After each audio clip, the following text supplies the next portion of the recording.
എന്താ ഇത്തരത്തിലൊരു വ്യത്യാസമായി സാധാരണ പെൺകുട്ടികൾ ചെയ്യുന്ന കാണാത്ത ഒരു തൊഴിലിലേക്ക് വരാൻ കാരണം? അത് പൊതുവായിട്ട് ചെറുപ്പത്തിലേ ഉണ്ട്. കോഴികൾക്കും മുയൽ, താറാവ് അങ്ങനെ എല്ലാ ജന്തുക്കളോടും പ്രത്യേക താല്പര്യം. അതാണ് പ്രധാനമായിട്ടും.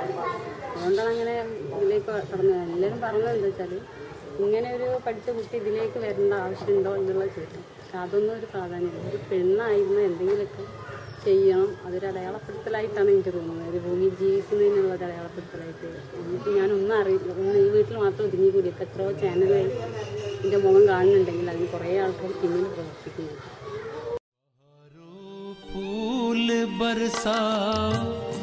मेरा महबूब आया है, मेरा महबूब आया है, बहारों फूल बरसा मेरा महबूब आया है, मेरा महबूब आया है, हवा वो रागिनी का मेरा महबूब आया है, मेरा महबूब आया है।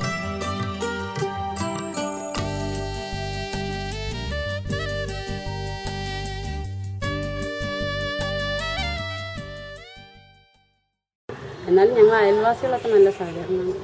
അവർ ഒരു പക്ഷേ ഞാൻ ഇത്രയും പഠിച്ചിട്ട് ഇങ്ങനെ ഒരു മേഖലയ്ക്ക് കയറി ചെന്ന് ചെയ്യുന്നുണ്ടല്ലോ എന്നുള്ളൊരു ഇതോടുകൂടി നോക്കുന്നവരാണ്. എന്തായാലും കുറ്റപ്പെടുത്താനുമില്ല, നല്ല പ്രോത്സാഹനമാണ്. എന്തെങ്കിലും കാര്യപ്പെട്ട നമ്മൾ സ്വന്തം കാലിൽ നിൽക്കുക. അത് ഏത് ആണിൻ്റെ കൂടെ നിൽക്കുകയാണെങ്കിലും ഒരു പെണ്ണിൻ്റെ മാന്യത കാത്തു സൂക്ഷിക്കുന്നത് അത് ജോബുള്ളൊരു പെണ്ണിന് പ്രത്യേകം മാന്യത ഡിഗ്നിറ്റി കിട്ടുന്നതാണ്.